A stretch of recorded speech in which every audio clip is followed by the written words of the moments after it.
ओम शांति।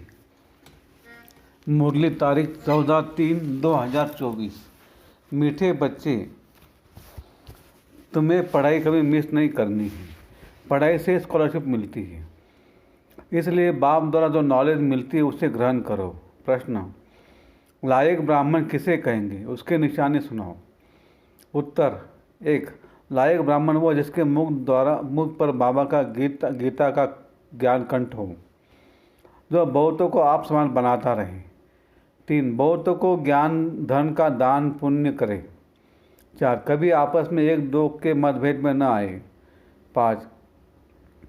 किसी भी देहधारी में बुद्धि लटके हुई न हो। 6. ब्राह्मण अर्थात जिसमें कोई भूत न हो, जो देह अहंकार को छोड़ देही ऐमानी रहने का पुरुषार्थ करे। ओम शांति। बाप ने अपना असृष्टि चक्र का परिचय तो दिया, यह तो बच्चों की बुद्धि में बैठ गया है कि सृष्टि चक्र वो रिपीट होता है। जैसे नाटक बनाते हैं, मॉडल्स बनाते हैं, फिर वो रिपीट होते हैं। तुम बच्चों की बुद्धि में यह चक्र चलना चाहिए। तुम्हारा नाम भी है सुदर्शन चक्रधारी, तो बुद्धि में फिरना चाहिए। बाप द्वारा जो नॉलेज मिलती है वो ग्रहण करनी चाहिए।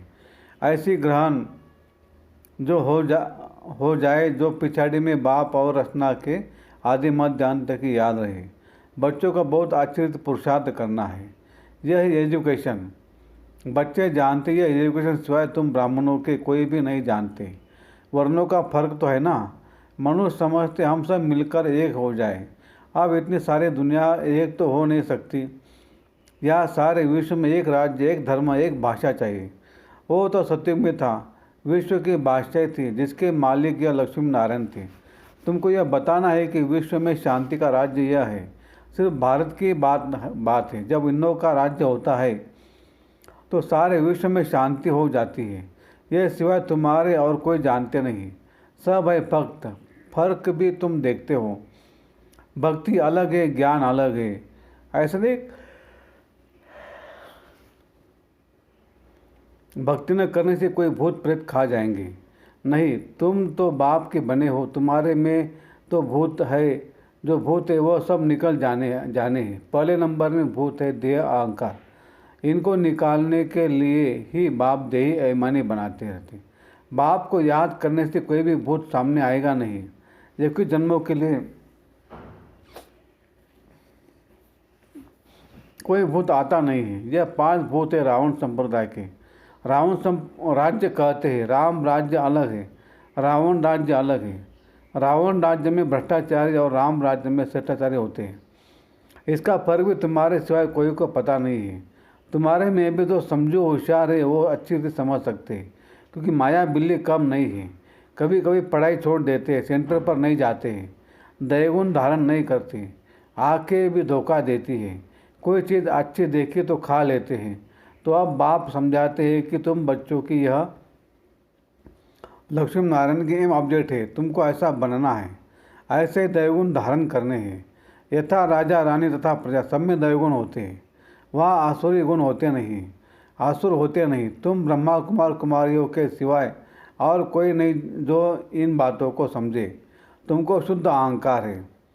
तुम आस्तिक बने हो क्योंकि मीठे मीठे रूहानी बाप के बने हो।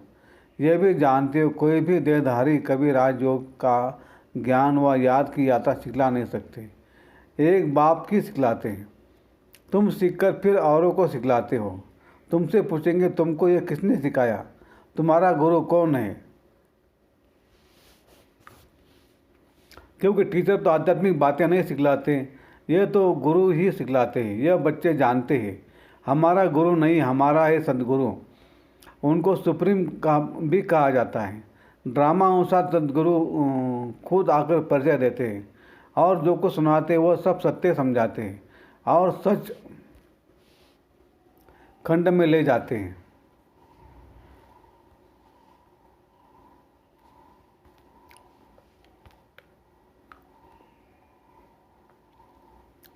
सत्य एक ही है।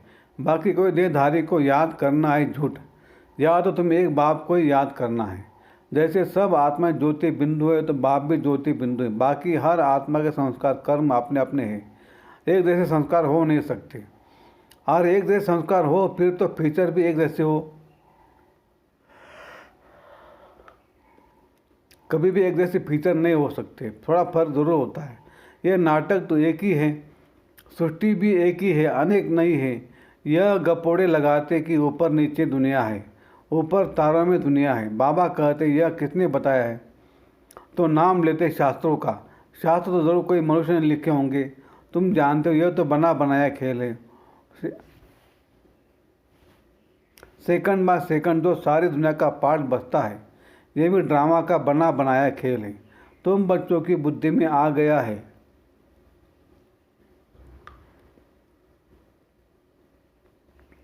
यह चक्र कैसे फिरता है, सभी मनुष्य मात्र जो है वो कैसे पाठ बजाते हैं। बाबा ने बताया सतयुग में सिर्फ तुम्हारा ही पाठ होता है, नंबरवार आते हो पाठ बजाने। बाबा कितना अच्छे से समझाते हैं, तुम बच्चों को फिर औरों को समझाना पड़ता है। बड़े बड़े सेंटर्स खुलते रहेंगे तो बड़े बड़े आदमी वहाँ आएंगे, गरीब भी आएंगे। अक्सर करके गरीबों की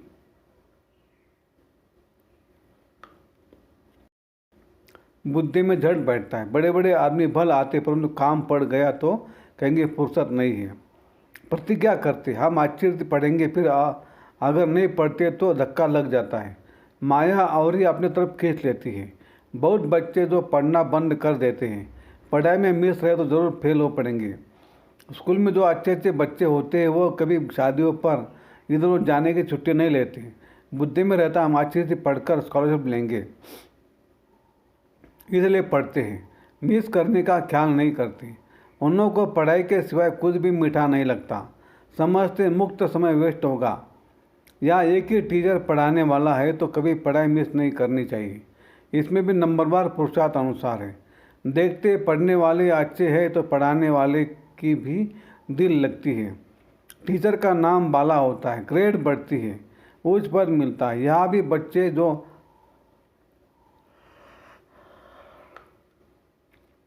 जितना पढ़ते उतना ऊंच पद पाते। एक ही क्लास में कोई पढ़कर ऊंच पद पाते, कोई कम।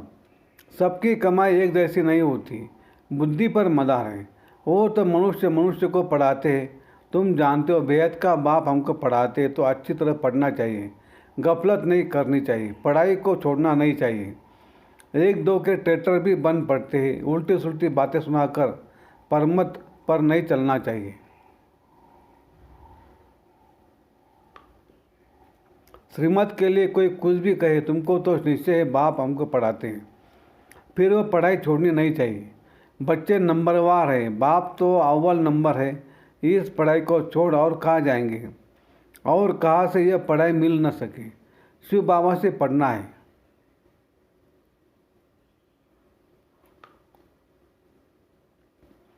सौदा भी शिव बाबा से करना है। कोई उल्टी सुल्टी बातें सुनाकर औरों को का मुख मोड़ देते हैं। यह बैंक शिव बाबा की है।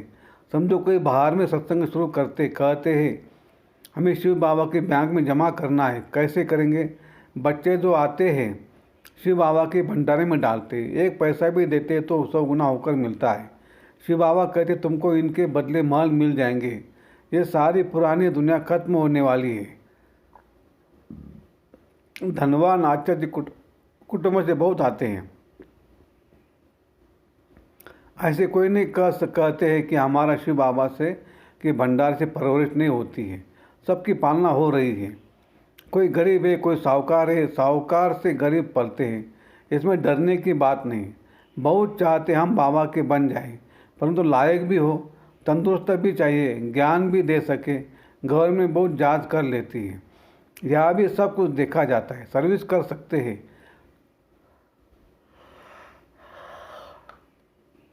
नंबरवार तो है, सब अपना अपना पुरुषार्थ कर रहे हैं। कोई अच्छा पुरुषार्थ करते करते फिर एब्सेंट हो जाते, कारणे अकारणे आना छोड़ देते, फिर तंदुरुस्ती भी ऐसी हो जाती है। लीवर तंदुरुस्त बनाने के लिए यह सब सिखाया जाता है। जिनको शौक है, समझते याद से हमारे पाप करते हैं, वो अच्छी से पुरुषार्थ करते हैं। कोई तो लाचार टाइम पास कर रहे हैं, आपने अपनी जांच करनी है। बाप समझाते गफलत करेंगे तो वह पता पड़ जाएगा। यह किसको पढ़ा नहीं सकते। बाबा कहते 7 रोज में तुमको लायक ब्राह्मण ब्राह्मणी बन जाना है। सिर्फ नाम का ब्राह्मण ब्राह्मणी नहीं चाहिए।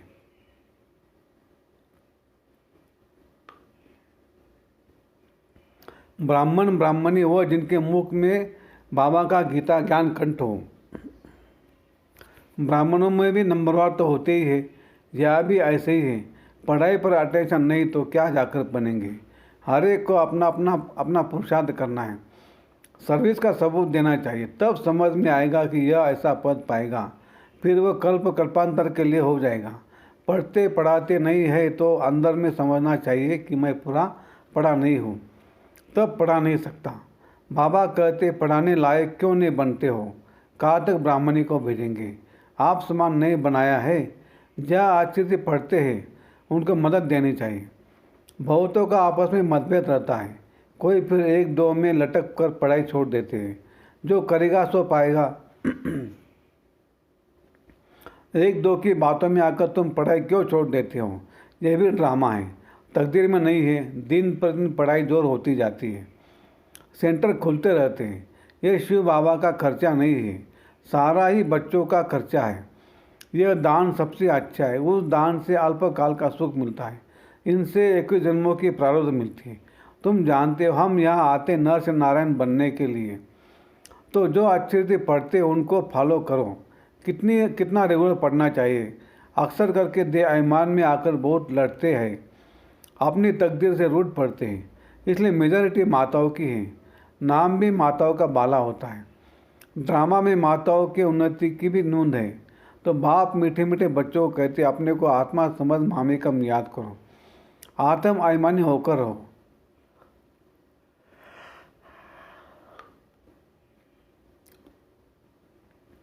शरीर ही नहीं तो दूसरे का सुनेंगे कैसे।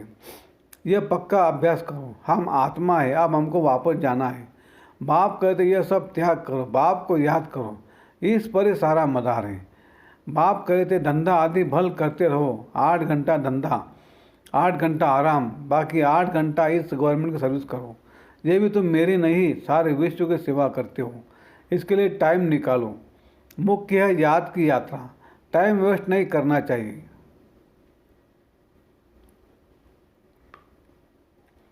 उस गवर्नमेंट की 8 घंटा सर्विस करते हो, उससे क्या मिलता है? 1000 2 5,000। इस गवर्नमेंट की सर्विस करने से तुम पद्मपति बनते हो, तो कितना दिल से सेवा करनी चाहिए। 8 रत्न बने हैं तो ज़रूर 8 घंटा बाबा को याद करते होंगे। भक्ति मार्ग में बहुत याद करते, टाइम गवाते हैं, मिलता कुछ भी नहीं। गंगा स्नान जप तप आदि करने से बाप नहीं मिलता जो वर्षा मिले, या तो तुमको बाप से वर्षा मिलता है। अच्छा, मीठे मीठे सिलदे बच्चों प्रति माता पिता बाप दादा का याद प्यार और गुड मॉर्निंग। रूहानी बाप की रूहानी बच्चों को नमस्ते। हम रूहानी बच्चों की रूहानी बाप दादा को याद प्यार गुड मॉर्निंग और नमस्ते। शुक्रिया बाबा, शुक्रिया आपका, लाख लाख शुक्रिया। कम बोलेंगे, धीरे बोलेंगे, मीठा बोलेंगे, सोच समझ कर बोलेंगे, तोल तोल के बोलेंगे और खुशी खुशी से घर जाएंगे। Thank you. धारणा के लिए मुख्य सार, श्रीमत को छोड़ कभी परमत पर नहीं चलना है। उल्टी सुल्टी बातों में आकर पढ़ाई से मुख नहीं मोड़ना है, मतभेद पे नहीं आना है। 2, अपनी जांच करने की हम कहाँ गफलत तो नहीं करते, पढ़ाई पर पूरा अटेंशन है, समय व्यर्थ नहीं गवाते हैं, आत्म अभिमानी बने हैं, रूहानी सेवा दिल से करते हैं।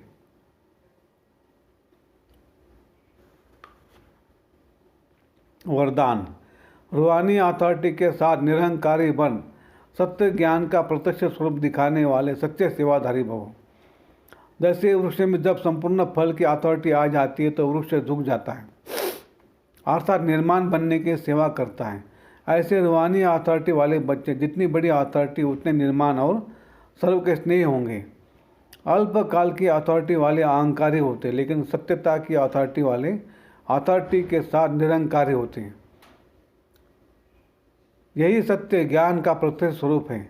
सच्चे सेवाधारी की वृत्ति में जितनी अथॉरिटी होगी उसकी वाणी में उतना ही स्नेह और नम्रता होंगी। स्लोगन, भाग्य का आधार त्याग है, बिना त्याग के भाग्य नहीं मिलता है। अच्छा, ओम शांति शांति शांति।